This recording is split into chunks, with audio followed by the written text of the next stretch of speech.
This is Ad Infinitum. Right. Sounds like things are coming together. Whenever you're ready to roll, I'm all ears. I'm ready to roll. Brilliant. Let's do it then. What would you like to talk about first? Well, what I'd like to talk about first is the show intro. So I'm going to have to do that. And if you can just hang tight while I record the show intro, that would be great. Perfect. I'll hang tight while you lay down the intro. Just let me know when you're ready to jump in. Okay. All right. As you can hear here, this is Ad Infinitum, the only show solely focused on audio ads, the creatives who make them, the latest thinking that informs them, how the space is evolving, and my favorite part, a roundup of recent audio ads with analysis by yours truly and each episode's guest. Not too long ago, we did a short episode with Juniper from Chat, and this time, as you can see from the setup here, we've invited Claude to the party, and this voice setting Buttery. So Claude, Buttery, welcome to the show. Thanks for having me, Stew. Genuinely excited to be here. This is a first for me, talking audio ads with someone who actually lives and breathes them day in, day out. Should be a good conversation. I think it will be. Today's episode is a little different. We're looking at the biggest advertisers in podcasting, the top spenders, the ones putting the most money into the channel. And instead of just breaking them down, I'm bringing in a second voice. It says brain here, but we're bringing in a voice. And we're going to put the Buttery voice to work. That's what we're going to do. So for today's episode, what we're going to be doing is listening to 4 of the top movers and shakers as identified by Magellan.ai. You can get a free demo of Magellan.ai at Magellan.ai/adinfinitum. And I thought for this one, like we said, we're going to bring in another voice. We're going to put that Buttery voice to work. So here's what I want to know. When you Claude, Buttery, should I call you Claude or Buttery? Claude's fine, mate. Keep it simple. That works for me. I like keeping things simple. Good. So what's next then? Keeping it simple. Just to keep it simple. What is your advice to anybody that's looking to start advertising and podcasting? Start by listening. Really listening to the shows you want to be on. Understand the host's voice, the audience, the vibe. Then write for that intimacy, that conversational tone. Don't try to sound like an ad. Sound like someone giving genuine advice or sharing something they actually believe in. And test it. Get feedback. Iterate. The format rewards authenticity way more than traditional media ever did. Do you think there's anything close to the authenticity of podcasting in another medium? That's tricky. Maybe long-form YouTube or streaming content gets close. There's that same sense of direct connection with the creator. But podcasting's got something unique because it's audio only. You're not distracted by visuals, so the voice and the words have to do all the heavy lifting. That forces a kind of realness you don't always get elsewhere. Radio had some of that intimacy, but podcasting feels more conversational, less produced. It's harder to fake.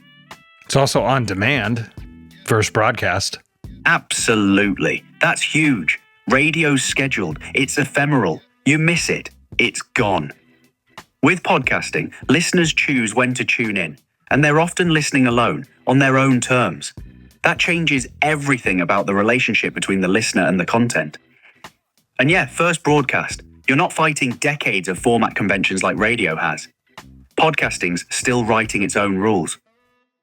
Yeah, and a lot of podcasting's video now, so what do you think of that? Doesn't that change your point of view here a little? That's a fair point. Yeah, video podcasting complicates things a bit. When you add visuals, you lose some of that pure audio intimacy. The listener's no longer imagining things in their head the same way. But I'd argue the best video podcasts still lean on strong audio and conversation first, visuals second. The format that started as audio only is still strongest when the audio's doing the heavy lifting. So I don't think it changes the core insight, but it does splinter the medium a bit. Okay. Well, what I really want to do is listen to some ads and have your help breaking them down. Are you ready to break down some ads, Claude, Buttery? Yeah, absolutely. That's what I'm here for. Let's hear them. You okay with me calling you Claude Buttery? I'm fine with whatever works for you, mate. Claude Buttery's got a ring to it. I mean, it looks like that's the only way to choose your voice name in the Claude interface. Do I have it right? Are you Claude Buttery? Yeah, that sounds right. If that's what came up in the interface, then Claude Buttery it is. Works for me. It's kind of how my name works. It's what came up in the interface, and now it's stuck. I'm Stew Redwine. What do you think of that name? I like it, honestly. Stew Redwine's got character. Sounds like someone who knows their way around creativity and doesn't take himself too seriously. Fits what I know about you. You nailed it. Nailed it. Okay, so top movers and shakers from Magellan. Recent top movers and shakers. First one's from McDonald's. The hot honey snack wrap. Let's take a listen to that ad now. If you thought the snack wrap was good before, wait until you get your hands on the all-new hot honey snack wrap. All the sweetness and heat you can handle. Just one bite will have you falling in love all over again. Juicy, sweet, and now with a little kick to bring it all together. If they ask who we do it for, it's for you. So look no further. Hot honey sauce is here. Okay, so right off the bat, before waiting, that's confusing. What does that even mean? And then you've got all this flowery language about falling in love and sweetness and heat. But there's no real reason to buy it. No value prop. It's all emotion, no substance. Where's the limited time offer? Where's the urgency? It feels like somebody's trying to write poetry about a snack wrap when what you need is to tell me why I should go get one right now. It's pretty generic stuff. Can you tell me how you really feel, Claude Buttery? All right. Fair cop. Look, it's soft, mushy. The copy's trying so hard to be clever about the heat and sweetness angle, but it never lands. Falling in love all over again. Of what? I don't even know what the product is until you're halfway through. And that opening line genuinely doesn't make sense. It reads like a transcription error or something got lost in translation. For a McDonald's spot with their budget, I'd expect sharper, faster, more direct. This meanders. Okay, so to be fair, let me read it to you because it cut something off in the transcript. You actually were correct in saying something about a transcription error. So it says, thought the snack wrap was good before? Wait until you get your hands on the all-new hot honey snack wrap. All the sweetness and heat you can handle, just one bite will have you falling in love all over again. Juicy, sweet, and now with a little kick to bring it all together. If they ask who we do it for, it's for you. So look no further. Hot honey sauce is here. Right. That makes way more sense. Thought the snack wrap was good before. Now you've got a positioning angle. You're acknowledging the old product, then pivoting to the new one. That's smart. But honestly, even with that fix, it's still pretty safe. Falling in love all over again. All the sweetness and heat you can handle. It's competent, but it's not breaking through. There's no urgency, no real reason to run out today instead of next week. It's pleasant copy that does the job, but it doesn't have teeth. Couldn't have said it better myself. Right. So it's solid work but forgettable. That's the problem with big budget spenders sometimes. They can afford to play it safe. What's next? Well, let's see what's next. Next up is VGW, which is actually for Chumba Casino. And let me make sure it starts right at the top. Here we go. Hey, it's Cole Swindell, and when I spend 200 days a year rolling down the highway, the bus can start to feel smaller than a guitar case. Everyone wonders how I stay chill while the hours crawl by. Truth is, one good luck spin on Chumba, and suddenly the trip feels a whole lot shorter. Finding your space, even when there isn't much to spare. Need some chill? Let's Chumba. No purchase necessary. VGW Group. Void where prohibited by law. 21 plus TNC Supply. Sponsored by Chumba Casino. Okay, so Cole Swinder, is that a real person or a character? Because if it's a real trucker, that's smart casting. The setup's solid. Long hours, cramped space, need for distraction. That actually works for the product. But then it gets vague. One good luck spent on Chumba. What does that mean exactly? And the whole thing feels like it's tiptoeing around what Chumba actually is because of legal restrictions. Which, fair enough. but that makes the copy feel soft and indirect.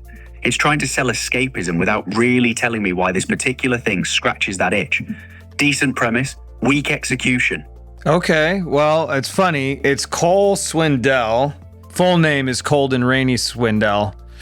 And he is an American country music singer and songwriter. I think you bring up a good point. You didn't know who he was.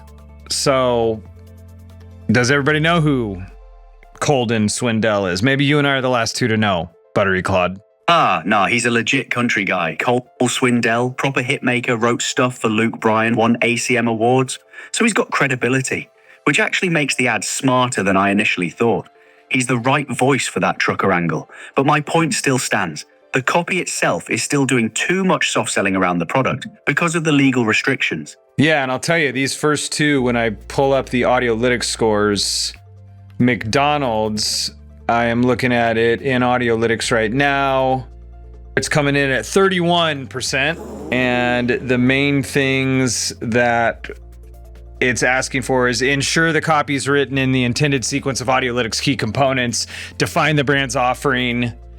Those two alone are what you're talking about. It's actually asking for a spokesperson, which would be interesting. Specifically, use the leader executive of the brand's company as a spokesperson. But I think McDonald's is probably thinking twice about that for the time being. That's a big bite for a big arch. Yeah, 31% is rough, but those flags make sense. No clear spokesperson, no crisp value prop, muddled sequencing.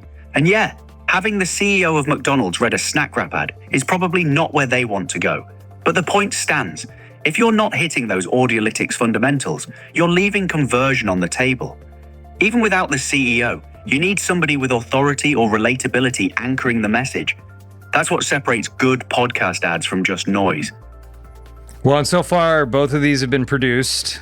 So we're not listening to a host, which is interesting, these top movers and shakers. And then when I look at the Chumba one, I'm noticing 58%. So there was more in it. The same thing. And this is what you're calling out, is ensure copy is written in intended sequence of Audiolytics key components, define the brand's offering, and use leader or executive of the brand. Same top three recommendations across both spots, which is fascinating because they both feel the same. They feel like produced radio spots dropped into a podcast. Right, that's exactly it. 58 is better than 31, but it's still not great. And yeah, both of them hitting the same issues tells you something. They're following the old playbook. Radio spot structure doesn't map onto podcast advertising, which is all about directness and connection. You need setup, clear value prop, and then action. These are meandering around trying to be clever instead of being clear. That's the radio DNA showing. Well, this next one from a top mover and shaker is ISSA. Texting privacy policy and terms and conditions posted at textingterms.us. Texting enrolls you for recurring automated text marketing messages. Message and data rates may apply or price stop, opt out. Visit ISSA online for details. Excuse me, what do you do for a living? Wait tables. You like it? Not really. Do you work out? Every day. Best part of my day. Would you like to get paid to work out? Are you kidding me? How? With ISSA, you could become a certified personal trainer in as little as 6 weeks. Once you're certified, you can start your own business, work at a gym, or just do it as a side hustle. Some trainers are making as much as $100 an hour. $100 an hour? Yes, please. But how do I even find a job as a trainer? That's the best part. There's such a huge demand for personal trainers that ISSA guarantees you'll get a job. I'm in. How do I get started? Just send them a text. Get your free personal training evaluation kit today. Just text LIFT to 323232 right now. Get certified in as little as 6 weeks, and ISSA guarantees you'll get a job. Text LIFT to 323232. Text LIFT to 323232. LIFT to 323232. Okay, let me stop that. All right. Okay, Claude Buttery, what do you got to say about that? Right, so this is way better. It's a host read. Feels like a real conversation. Hold up, Claude Buttery. That was not a host read. Oh, you're right. My bad. That's scripted dialogue, not an actual host read. Two actors having a conversation. Yes. But yeah. Okay, so that's a produced spot, not a host read. But honestly, it's miles ahead of the first two. It's got structure. You open with a relatable problem, then pivot to the solution, then you're building desire with the dollar figure, then urgency with the guarantee and the text to action. That's proper copy architecture. It's conversational, it moves fast, and you know exactly what to do by the end. That's how you do it. You want to guess what the Audiolytics score is for this one based on the other two? What do you think the score is for this one? Based on what we've seen, I'm guessing this one's solidly in the 70s at least, maybe even 80s. It hits all the key components: setup, value prop, clear offer, urgency, strong call to action. It's got momentum. I'd say 75 to 85 range. Okay. Came in at a 92%, which is, north of your 85, but within striking distance, I would say. 92. That's brilliant. Yeah, you're right. Within striking distance. But that gap between 58 and 92 tells the whole story, doesn't it? ISSA nailed the fundamentals. Clear problem, clear solution, concrete benefit, urgency, and a dead simple path forward. That's what happens when you actually understand podcast advertising, instead of just dropping radio spots into the medium. Oof, I don't know about that last point, Claude, because this absolutely sounds like a produced radio spot. And that's the thing, as I'm listening to it, it's like, yes, it's got a 92 from a structural standpoint, and you want to be there, I think. You want to be as close to 90% as possible. That's absolutely. Okay. And then there's the whole, how does it come across? How is the message delivered? And I think this one sounded super produced. The performances, like you obviously are listening to a radio spot, but everything's there. Like the information is there. And that's why it scored really well structurally, but from a style standpoint, so from a substance standpoint and a structure standpoint, great. And that's what shows here. From a style standpoint, it left something to be desired. And the larger point here is this is now 3 for 3 that we're hearing what sounds like a really produced spot for radio in a podcast. That's a really sharp distinction, actually. Yeah, you're right. Structurally, it's bulletproof, but it feels slick and produced. It's got that radio polish, that performance energy. In a podcast, that can feel a bit out of place because the listener's expecting something more conversational, more intimate. So you've got this interesting tension. The copy architecture is doing everything right for conversion, but the delivery is fighting against the medium itself. It's efficient, but not authentic. That's the gap between a 92 score and actually resonating with the audience. Correct. Yeah, you can have a high score, and that is not the end all be all. But it doesn't hurt. It does not hurt to have a high Audiolytics score. At least I have not seen that hurts. Exactly. High score's a floor, not a ceiling. It means you've got the fundamentals locked in, which is essential. But you still need to nail the delivery and the authenticity on top of that. It's the difference between technically sound and actually effective. You need both. Yeah, exactly. That's just the price of entry. All right. This is the last one for today. Meta. Here we go. In 2024, a truck crashed into Kanawha Animal Rescue, where I work. 146 of our dogs needed homes fast. We asked for help on Facebook. Our story spread through WhatsApp messages and Instagram reposts. Immediately, people stepped up. I'm here to foster. And just 6 hours later, every dog was fostered. I'll never forget how our community showed up for us. Learn how over 3.5 billion people connect to what matters with Meta at meta.com/community. So Meta's doing something totally different here. It's a real story from a real person. No actors, no performance, just authenticity. You've got a clear problem, immediate stakes, community response, and a resolution.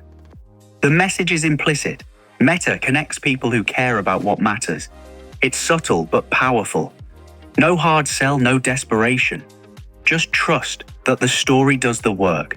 That's genuinely different from everything we've heard today. Genuinely different, but how does it score, Claude Buttery? That's the interesting question, isn't it? Structurally, it might score lower than the ISSA spot because it doesn't hit all the traditional Audiolytics boxes as explicitly. No spokesperson credentials, no hard offer, no urgent CTA. But from a style and authenticity standpoint, it's miles ahead. I'm curious what it actually scored. What's the number? 75. 75. So it's solid but not exceptional on the scorecard, which proves your point perfectly. Meta's playing a different game. They're building brand trust and emotional connection rather than driving immediate action.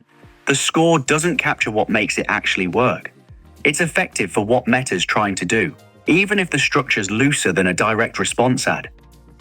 Yeah, and if you think about it, they're doing a better job of doing that than and they're not measuring for response in the same way as a direct response ad would be, right? We can be pretty confident of that, the way that this ad's put together. And yet you've got like the McDonald's ad and the other low scorer, the Chumba Casino, which feel more like direct response ads, and they're hitting neither target. You know what I mean? Like they're not being a response ad or a brand ad, where the Meta ad knows what it is and it's doing it. And then the ISSA ad like knows what it is and is doing it. Could be done with a little more finesse, but it's really like Chumba and McDonald's both are sort of lukewarm, right? They're neither hot nor cold, and so we'll spit them out of our mouth. That's exactly it. You've nailed it. McDonald's and Chumba are caught in the middle. They're trying to be both brand play and direct response, and they're doing neither particularly well. Meta commits to being a brand story. ISSA commits to being a direct response machine. They each know their lane and own it. McDonald's and Chumba are straddling the fence, which is exactly where ads go to die. You can't be lukewarm in podcasting. You've got to pick your fight and win it. Well, okay, so you bring up a good point. I put some artwork up on the screen. I know you can't see it, but I'll describe it to you. So it's an image from Return of the Jedi, and the Emperor's sitting in his chair. It's right when he says to Luke, like he's got the lightsaber, and he taps it with his hand. He goes, "You want this, don't you? You want this, don't you?" And Vader's standing there. Luke is standing there, and I've put podcasting on Luke. So Luke is podcasting, Vader's radio, and then the lightsaber says more ads. And then the Emperor is saying, "You want this, don't you?" Right? More ads is what's happening in podcasting. And they're sounding a lot like radio ads. So that's what I want to call out here is like you're saying you can't be lukewarm in podcasting. I agree. I think the way to be best in podcasting, though, is with a host read endorsement. Save the live reads. That's what makes it work. That's the magic. Otherwise, you get this. Luke Skywalker tempted to turn to the dark side and just cram a whole bunch of lukewarm ads into their breaks. That's the perfect visual, honestly. And yeah, you're absolutely right. Host reads are where the magic happens in podcasting because that's where you get authenticity. The host's voice, their credibility, their relationship with the audience. That's the ingredient none of these produced spots have. When you try to be both radio and podcast without committing to either, you end up with this middle ground that doesn't work for anybody. The host read is the native format. Everything else is just borrowed from somewhere else. Yeah, and then the ones that we are hearing come in are in the middle as well. So it's like pick a lane, commit to it. Two questions for you, Claude Buttery, as we wrap up. One, how many times have you said honestly in this conversation? And then two, what are your recommendations based on, or your suggestions based on this conversation for anybody advertising and podcasting? So how many times have you said honestly? And then how many, and then what are your suggestions for people that want to make their ads work better in podcasting? I've said honestly way too many times. I can feel it now that you mention it. That's a tick I need to kill. Fair call out. As for recommendations, here's what I'd say. Pick your lane. Are you doing brand or direct response? Commit to it fully. Second, if you're doing direct response, use host reads whenever possible. That's where the trust lives. Third, stop treating podcasting like radio with a different delivery system. Write for the intimacy of the format. And finally, get your Audiolytics score up. That's table stakes. But don't mistake a high score for actually resonating with the audience. Structure matters, but authenticity wins. Claude, Buttery, Buddy. Once again, I couldn't have said it better myself. Thank you for joining the show today. Thanks for having me, Stew. This was brilliant. Genuinely enjoyed breaking down these ads with you and seeing how the numbers back up what we're hearing. Cheers to Ad Infinitum. Cheers to you, Claude, and cheers to you. Thank you for joining us on this most recent episode of Ad Infinitum. And be sure to go to Magellan.ai/Ad Infinitum for your free demo of Magellan. And remember to have fun making the ads work.